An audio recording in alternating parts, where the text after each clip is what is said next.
Primeira Epístola de João, capítulo 5. Farei a leitura na NVI, como de costume. E a palavra de Deus diz assim: todo aquele que crê que Jesus é o Cristo é nascido de Deus. E todo aquele que ama o Pai, ama também o que dele foi gerado. Assim sabemos que amamos os filhos de Deus, amando a Deus e obedecendo os seus mandamentos. Porque nisto consiste o amor a Deus, em obedecer aos seus mandamentos. E os seus mandamentos não são pesados. O que é nascido de Deus vence o mundo. E esta é a vitória que vence o mundo, a nossa fé. Quem é que vence o mundo? Somente aquele que crê que Jesus é o Filho de Deus. Este é aquele que veio por meio de água e sangue, Jesus Cristo. Não somente por água, mas por água e sangue. E o Espírito é quem dá testemunho, porque o Espírito é a verdade. Há três que testificam ou que dão testemunho: o Espírito, a água e o sangue, e os três são unânimes.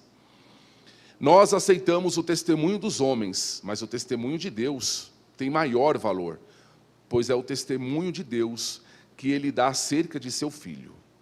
Quem crê no Filho de Deus tem em si mesmo esse testemunho. Quem não crê em Deus o faz mentiroso, porque não crê no testemunho que Deus dá acerca de seu Filho. E este é o testemunho: Deus nos deu a vida eterna, e essa vida está em seu Filho. Quem tem o Filho tem a vida. Quem não tem o Filho de Deus não tem a vida. Verso 13. Escrevi-lhes estas coisas a vocês que creem no nome do Filho de Deus, para que vocês saibam que têm a vida eterna. Esta é a confiança que temos ao nos aproximarmos de Deus. Se pedirmos alguma coisa de acordo com a vontade de Deus, Ele nos ouvirá. E se sabemos que Ele nos ouve em tudo o que pedimos, sabemos que temos o que dele pedimos. Se alguém vir seu irmão cometer pecado que não leva à morte, ore, e Deus dará vida ao que pecou. Refiro-me àqueles cujo pecado não leva à morte. Há pecados que levam à morte, ou há pecado que leva à morte. Não estou dizendo que se devorar por este. Toda injustiça é pecado, mas há pecado que não leva à morte. Sabemos que todo aquele que é nascido de Deus não está no pecado. Aquele que nasceu de Deus o protege. E o maligno não o atinge. Sabemos que somos de Deus e que o mundo está sob o poder do maligno. Sabemos também que o Filho de Deus veio e nos deu entendimento, para que conheçamos aquele que é verdadeiro. E nós estamos naquele que é verdadeiro, e em seu Filho Jesus. Este é o verdadeiro Deus e a vida eterna. Filhinhos, guardai-vos ou guardem-se dos ídolos. Amém. Você reparou, irmãos, que a palavra sabemos, ela se repete um monte de vezes, não só aqui, mas durante toda a epístola. Só no capítulo 5, irmãos, esta palavra sabemos, ela se repete por 8 vezes. Nós falamos no começo do estudo, lá na introdução da carta de João, nós dissemos ali que o Evangelho de João, o Evangelho, lá depois de Lucas, ele foi escrito com a finalidade de chamar as pessoas à fé, de apresentar a fé, ok? Ele foi escrito para evangelizar as pessoas. A epístola de João, ela foi escrita para fortalecer a fé daqueles que já possuem, ok? Então o Evangelho foi escrito para apresentar a fé, a epístola foi escrita para aqueles que já creem, que permaneçam firmes nesta fé que eles receberam. Então esse é o propósito dessa primeira epístola. O título, irmãos, que eu dei a esta mensagem, está no começo do versículo 5, que é uma pergunta que João faz. No começo do versículo 5, João pergunta o seguinte: quem é aquele que vence o mundo? Ou quem é que vence o mundo? Ou quem vence o mundo? Que pergunta, né, irmãos? Que Que profundidade que há aí.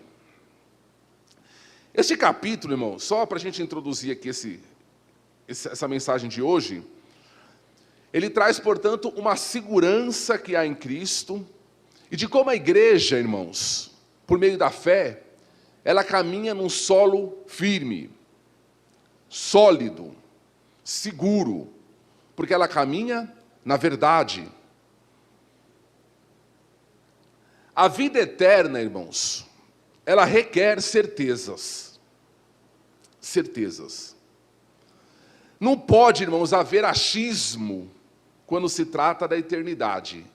Eu acho que sou salvo. Eu acho que se Jesus vier hoje eu subo. Eu acho que vou passar a eternidade com Deus. Irmãos, a mensagem de João busca levar ao coração daquele que nasceu de novo a certeza acerca das coisas de Deus. Não pode haver dúvidas. Irmãos, a gente pode ter muita dúvida na vida. E temos, não é verdade? Você tem dúvida? Eu tenho um monte de dúvida. Né?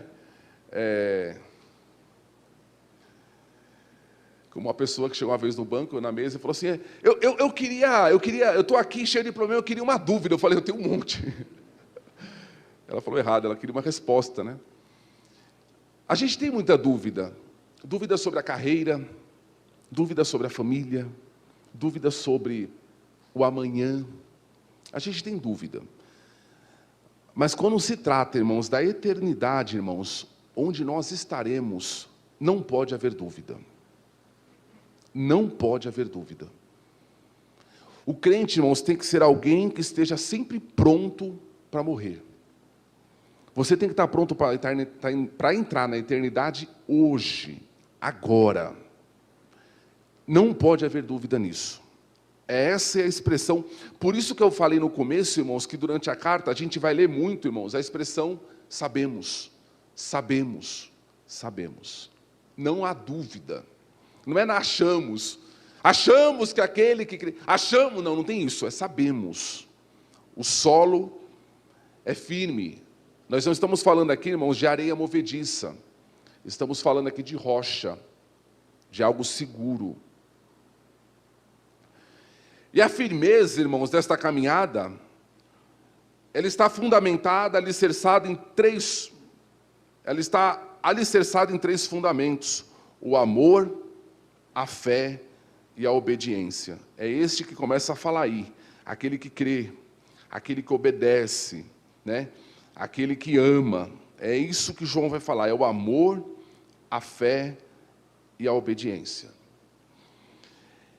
É interessante, irmãos, que quando você diz para alguém sobre as coisas eternas, você já pregou para alguém sobre céu, inferno? O que normalmente a pessoa nos diz? Como você sabe? Você nunca esteve lá? Não é verdade? Falar de coisas eternas, com certeza, irmãos, dá a ideia de uma presunção, de um orgulho, de uma soberba. Mas você já foi lá? Você tem foto? Você tem prova? Mas João está dizendo aqui o seguinte, que por causa da fé, do amor e da obediência, nós temos uma confiança naquilo que Deus falou. É uma confiança. É interessante, irmãos, que João diz no verso 4, aquele que é nascido de Deus, vence o mundo. Ele veio de Deus, ele nasceu de Deus, ele nasceu de novo. Ou seja, a origem dessa pessoa não é da terra, a origem dela não é de baixo. Por isso que ela consegue vencer o mundo. E a expressão vencer aqui, irmãos, ela não está no futuro, vencerá. E também não está no passado, venceu, ela está vence. É um presente contínuo. Por quê? Porque a gente precisa vencer o mundo todos os dias. É um ato que a gente faz, eu venci o mundo hoje, eu preciso vencer amanhã e vencer depois. Quem está em Deus, a ideia é vence o mundo, é algo do cotidiano. É uma vitória diária. E João vai dizer o seguinte, em relação a essas pessoas que vencem o mundo, irmãos, isso aqui, eu acho tão fantástico isso, irmãos. Porque, você tem ideia, irmãos, do que é vencer o mundo? Eu fiquei pensando nessa expressão que João colocou aqui, quem é aquele que vence o mundo? E fiquei me perguntando, quantas pessoas, irmãos, venceram tantas coisas nobres, coisas importantes, quantas pessoas foram heróis na história, né? Mas que não conseguiram vencer esta vitória mais importante. Quantas pessoas ganharam Oscar, medalhas olímpicas, prêmio Nobel? Quantas coisas, irmãos, que tem por aí, irmãos, pessoas que descobriram a América, né? Pessoas que fizeram feitos extraordinários, mas não conseguiram vencer a si mesma. Quantas pessoas que são prodígios naquilo que fazem, super inteligentes, ricas, famosas, mas não conseguem vencer o próprio coração. São pessoas entregues ao vício, entregues à depressão, entregues a uma tristeza profunda, pessoas que vivem na solidão, porque não conseguem vencer a si mesma. E João vai dizer, quem é aquele que vence? Essa batalha que importa, irmãos. A gente pode ter um monte de derrota na vida, um monte de frustração, mas essa daqui, irmãos, é a que vale. Essa daqui é importante. E João vai dizer que as pessoas, esse tipo de gente que vence o mundo, em primeiro lugar, por que elas vencem o mundo? Porque o mundo não mais as atrai. O mundo não atrai essas pessoas. Foi quebrado a atração. Em segundo lugar, os mandamentos de Deus não lhes são pesados. Presta atenção nisso, irmãos. Pelo fato dessas pessoas terem uma origem em Deus, a origem que não é deste mundo, as coisas deste mundo já não fascinam essas pessoas. Elas não possuem mais o velho encanto que o mundo tenta impor. Elas foram libertas, irmãos, do poder da sedução que existe neste mundo. O mundo não atrai. As coisas do mundo, o padrão do mundo já não dá água na boca. Além disso, por quê? Porque elas nasceram de Deus. Além disso, os mandamentos de Deus não são fardo para essas pessoas, pelo contrário, são prazer. Eu achei interessante isso, que aqui daria uma mensagem, irmãos. Nós poderíamos ficar só nessa expressão, o final do verso 3, quando João diz, e os seus mandamentos não são pesados. Cabe um alerta aqui, irmãos. Quando os mandamentos de Deus se tornarem um fardo na nossa vida, a gente precisa rever o nosso coração. A gente precisa rever os nossos amores. Quando vir à igreja, quando ler a palavra, quando orar, quando entregar o dízimo, quando isso se tornar um fardo, um peso, uma imposição, uma obrigação, se eu estiver fazendo qualquer uma dessas coisas com medo de ir para o inferno, eu preciso rever. Não é isso que a Bíblia ensina. Os mandamentos de Deus são prazerosos, eu faço com prazer. Eu tenho prazer. Com Jesus a minha alma deseja estar no jardim em constante. Tem que ter prazer.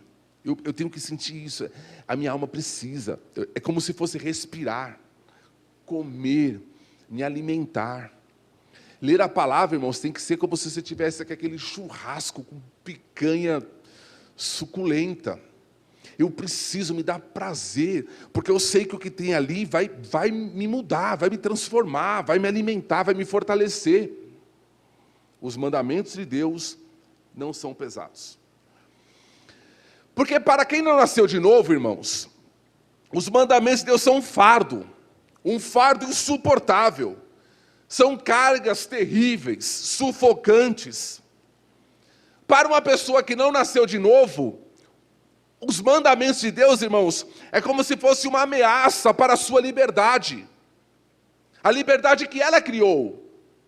Eu criei a minha liberdade, eu criei o meu estilo de vida, agora vem Deus querendo dizer como que eu devo andar, como que eu devo fazer. A pessoa enxerga como um fardo. Não pode, irmãos. Liberdade, irmãos.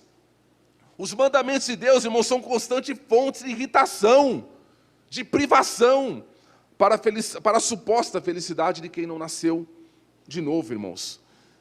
Como que nós temos enfrentado, irmãos, A palavra de Deus, os mandamentos de Deus não são pesados, não são nada, né? É um prazer, irmãos, servir a Deus. Para quem olha de fora, irmãos, e vê nós, fala, aquele camarada com um monte de filho, pega uma esposa com um cabelão de saia e põe uma gravata com 40 graus, e coitado deles. Quem olha de fora, irmãos, é um fardo.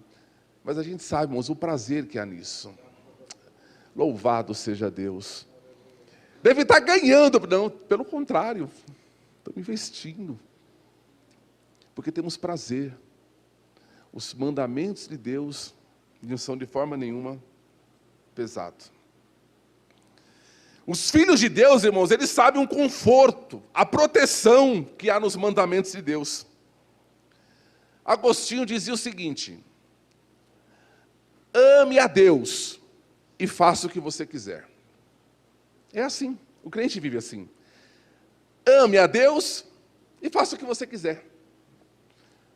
Porque se você amar a Deus, você vai saber o que deve fazer. O salmista, no Salmo 119, verso 47, ele fala assim, ó: terei prazer, eu tenho prazer nos teus mandamentos, os quais eu amo. Eu amo a palavra de Deus. Irmãos, eu me lembro, quando eu cheguei na Assembleia de Deus, há 20 e poucos anos atrás, aquele culto de doutrina, o pastor Veiga, sexta-feira, e às vezes o Santa Ceia, irmãos, era cada palavra dura, irmãos. Mas eu, puxa, aquilo, glória a Deus, que bênção, aquilo entrava no coração, na alma, assim, me alimentava de um jeito, irmãos. Que coisa fantástica, eu saía dali maravilhado, irmãos. Morava na Vila Anastácio, não tinha carro, ia a pé até a Lapa, irmãos, para os cultos, irmãos. E voltava a pé, e ia falando da Bíblia, e voltava falando da Bíblia. Os mandamentos não são pesados, para quem nasceu de novo. São um prazer. Como é bom ouvir os mandamentos de Deus. Esse povo vence o mundo, porque o mundo já não atrai. E eles vencem o mundo, irmãos, porque o mandamento de Deus não é pesado. Quem é que vence o mundo? São esses. Pessoas simples. Pessoas que, na sua maioria, pobres. Nunca ganharam medalha olímpica, nunca fizeram nenhum feito, não são conhecidos. Não, pelo contrário, né?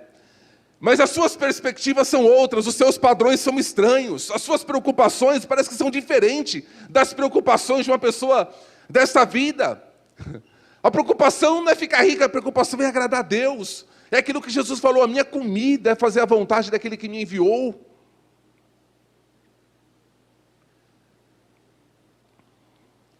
Quem é aquele que vence o mundo? João, irmãos, parece que está olhando para o Coliseu romano, o Coliseu de César, onde os crentes, irmãos, eram colocados no meio do Coliseu, a plateia, irmãos, vibrando, o estádio lotado, pedindo para que as feras fossem soltas. Os leões ficavam dias sem comer, irmãos, famintos. Quando se soltava aqueles leões, irmãos, os leões voavam em cima daquele grupo de irmãos que geralmente estava no centro do estádio, da arena, abraçados e cantando louvores a Deus, e as feras vinham por trás, irmãos, e despedaçava aqueles irmãos. E João parece que olha para aquilo e fala assim, sabe quem está vencendo? Não é César, não é a plateia, quem está vencendo são os destroçados, são os que estão tombando, eles são os vencedores, eles venceram o mundo. Você consegue entender isso, irmãos?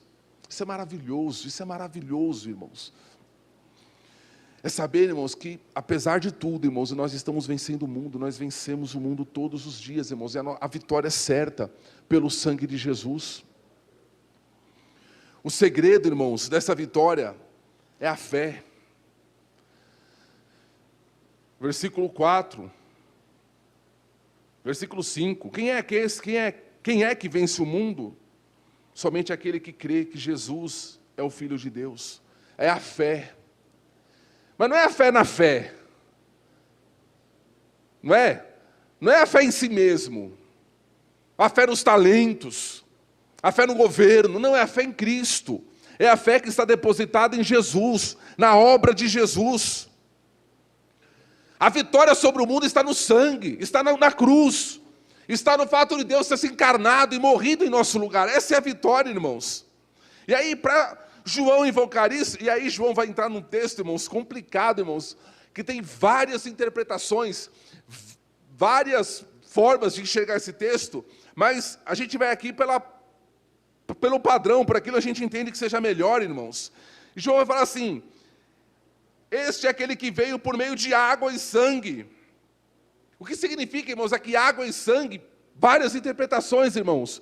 Mas o que eu compreendo, o que eu entendo, irmãos, como muitos outros irmãos, é que está falando aqui da obra completa de Jesus. A água aqui fala do seu batismo, e o sangue aqui fala da cruz. Fala do começo e do final do ministério de Cristo. Toda a sua obra, tudo que ele viveu aqui, tudo que ele sofreu aqui, irmãos. Portanto, a segurança do cristão não está nele mesmo, não está naquilo que eu possa alcançar, mas está no sangue e na água, está no Cristo, está na obra de Cristo. E aí depois João convoca outras 3 testemunhas: a água, o sangue e agora o Espírito. Além da água e do sangue, ele fala isso porque o Espírito, irmãos, é quem produz no coração do crente o poder da obra da água e da obra do sangue.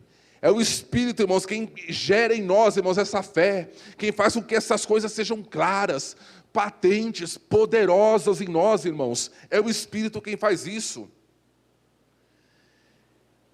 E ele vai dizer que o homem que não crê nesse testemunho está chamando Deus de mentiroso, mas no dia do juízo, irmãos, ele saberá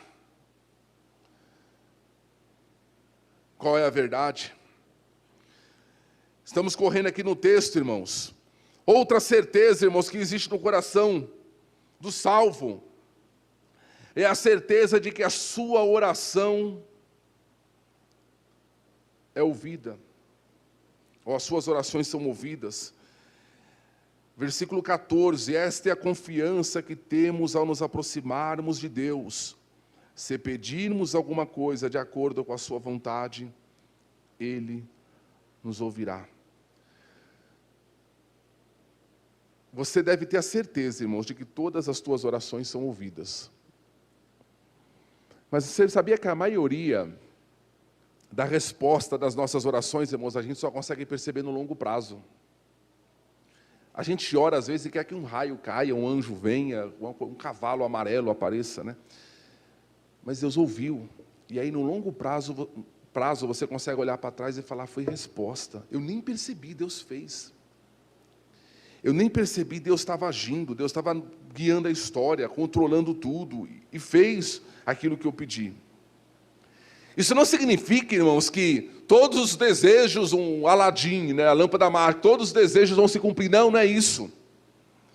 Mas que a oração é ouvida.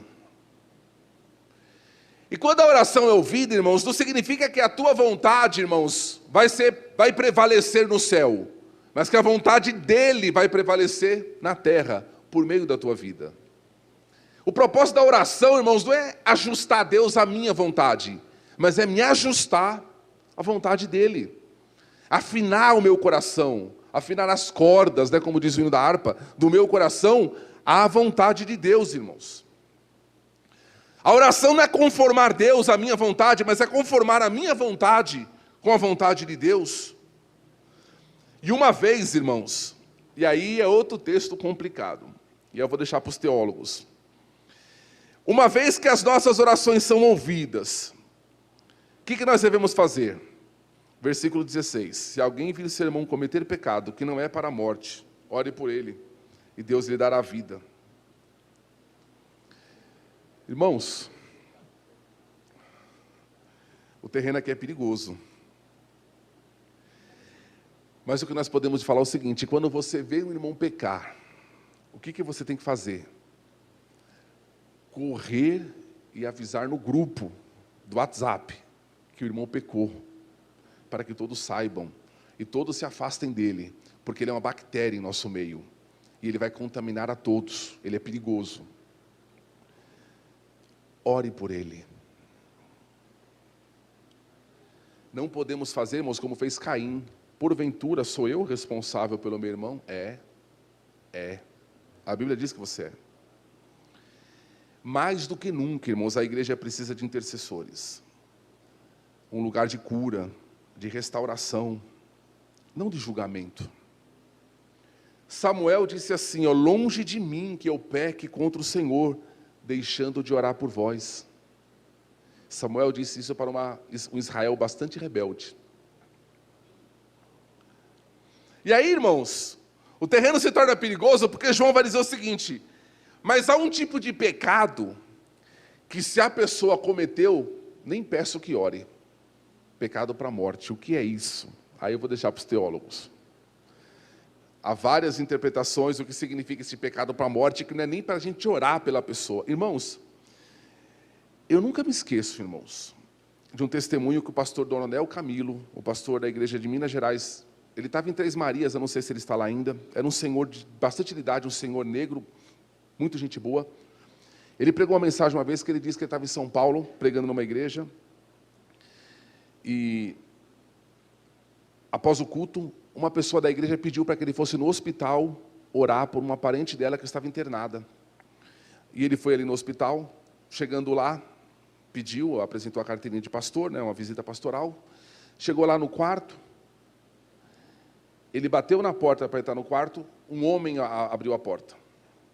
O homem saiu e falou para ele, você não vai orar por ela, você vai embora. Ele falou, não, mas eu vim aqui para orar por ela, eu vim de longe. Você não vai orar por ela, pode ir embora. Mas eu sou pastor da família, deixa eu fazer uma oração rápida. E já vou embora. O homem abriu um pouco mais a porta do quarto, tinha um outro homem chorando, do lado do leito da mulher. Chorando muito. Aquele homem que estava lá de fora falou, você está vendo aquele ali? Aquele ali representa o Espírito Santo. Por ela já não tem mais jeito, você não vai orar por ela, pode ir embora. Eu achei tão forte na época, irmãos, um negócio desse, mas existe, irmãos. É para gerar muito temor em nós. Existem pessoas que estão simplesmente aguardando o dia do juízo. Quem são essas pessoas? Não sabemos. Não tem uma marca na testa. Existem pessoas que blasfemaram de Deus, que pisaram no sangue de Jesus. Hebreus fala que para essas já não resta mais sacrifício. Pessoas que brincaram com a obra de Cristo e que estão por aí, muitas vezes dentro da igreja. E João fala, por essas, nem ore. Mas como que a gente vai identificar para não orar? É difícil. Então vamos orar por todos e deixa com Deus esse negócio. Não coloque esse rótulo em ninguém. É importante você saber que para que haja temor no nosso coração. Mas não coloque esse rótulo em ninguém. Eu acho que aquilo que o pastor falou é ali, eu já conheço. Não faça isso. Mas existe.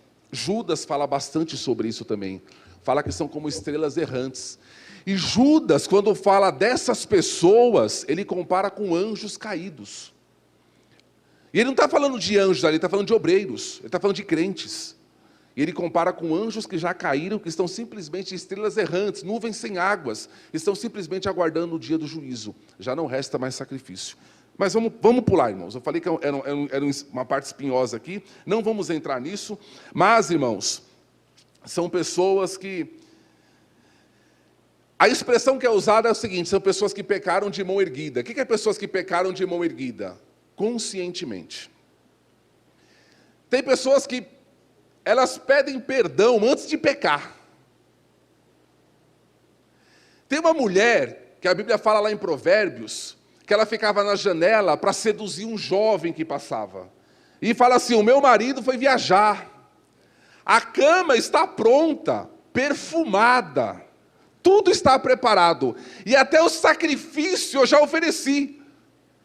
A miserável já tinha oferecido o sacrifício antes de pecar. Tem gente que é assim, irmãos. Brinca com o pecado. Jesus, me dá 5 minutos que eu vou ali resolver um negócio. Não é assim.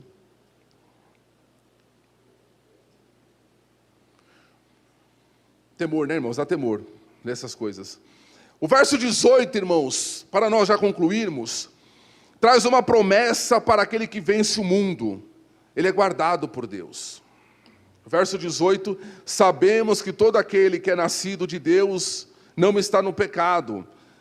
Aquele que nasceu de Deus, Deus o guarda, e o maligno não lhe toca, o maligno não lhe atinge.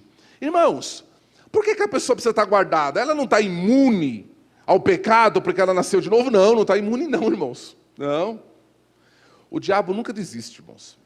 principalmente daqueles que pertencem a Deus. Nasceu de novo, o diabo sabe, mas eu vou tentar me matar esse miserável. E a expressão que fala aqui, irmãos, o maligno não lhe toca ou não lhe atinge. O maligno pode tocar num crente, irmãos? Pode colocar uma enfermidade, um tropeço, a gente pode, irmãos. Paulo fala assim, eu tentei ir para a Ásia, se não me falha a memória, e Satanás não deixou. Era Paulo, irmãos, não era eu não, era Paulo.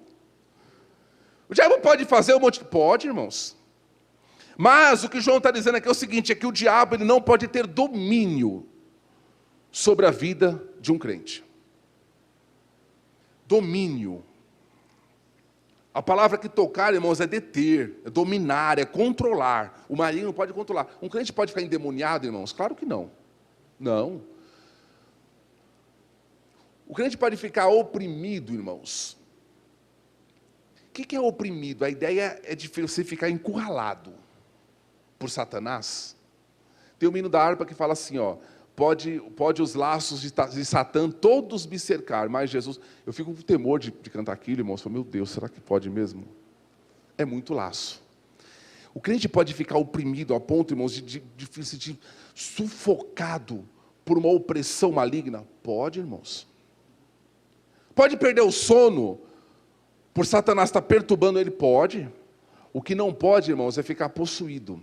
É ser dominada. Isso daí, se acontecer, irmãos, o crente ora, isso vai embora. É momentâneo, é um pouquinho. Tem limite. O que não pode é um crente viver perturbado. O crente viver sem dormir, viver com... Né? O crente pode ter depressão? Pode. O que não pode é viver a vida toda deprimido. Tem gente que é assim, não é verdade? É nesse sentido, o diabo não tem domínio, não controla. E aí, João...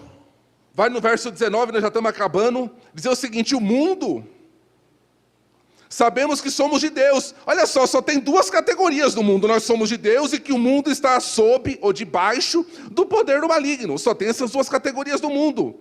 O mundo, irmãos, como é que ele está no maligno? Sob o poder. O mundo jaz. O que é jaz, irmãos? Quando você pensar em jaz, pensa num sono profundo, numa tranquilidade. O mundo está tranquilamente nas garras do maligno. O mundo está no maligno, assim como um defunto está no cemitério. Não tem nenhuma resistência, nenhuma tentativa de sair, de escape. O mundo jaz no maligno. Não tem resistência. Mas os filhos de Deus, não. Eles estão em outro reino, em outra esfera. Não existe uma terceira categoria, ou está em um, ou está no outro. E aí, irmão, nós vamos concluir esse estudo com o verso 21, que parece que está desconectado de todo o resto do texto. Parece que João aqui escreveu... Puxa, o que eu posso escrever aqui para finalizar? Aí ele escreveu, filhinhos, guardai-vos dos ídolos. Parece que está desconectado, irmãos, mas não está. Qual é a ideia aqui, irmãos? A ideia aqui, irmãos, é que o mundo que está no maligno, ele vive de aparência. Aparência. Um ídolo nada mais é do que uma aparência. Um ídolo nada mais é, irmãos, do que alguma coisa que promete fazer algo, mas que só fica na promessa. Todo ídolo traz consigo uma falsa esperança. E o que o João está dizendo aqui é o seguinte, a segurança do crente não está em aparências, está na verdade. Guardai-vos dos ídolos. Guardem-se de trocar o real pelo ilusório. Guardem-se daqueles que buscam, ou daquilo que busca substituir a Deus na tua vida. E é interessante, irmãos, que João, para nós acabarmos agora, ele escreve essa epístola da cidade de Éfeso. E a cidade de Éfeso ficava um dos maiores templos do mundo, o templo à deusa Diana. Grande a Diana dos Efésios, uma deusa grega muito famosa. E lá eles vendiam uns amuletos, e eles diziam que quem comprasse aquele amuleto, o seu destino era alterado, era mudado, era melhorado. E parece que João, ele está naquela cidade vendo tudo aquilo, e vendo como as pessoas viviam de ilusões, de fantasias. viviam de aparência, mas a igreja é exortada a viver no real, no verdadeiro, naquele que tem a verdadeira vida eterna. Você entende, irmãos? Agora, no final, quando a gente olha para essa epístola, que essa epístola fala de segurança. A nossa salvação, irmãos, é algo seguro. É uma discussão muito, que eu também não vou entrar aqui, mas a salvação, irmãos, não é uma roleta russa. Tem gente que acha que é salvo no domingo e perde a salvação na terça, e depois reconquista no sábado e perde de novo na quarta. A salvação é algo sólido, é algo firme. Estamos prontos, estamos seguros, estamos preparados. Deus abençoe a igreja, irmãos. Em nome do Senhor.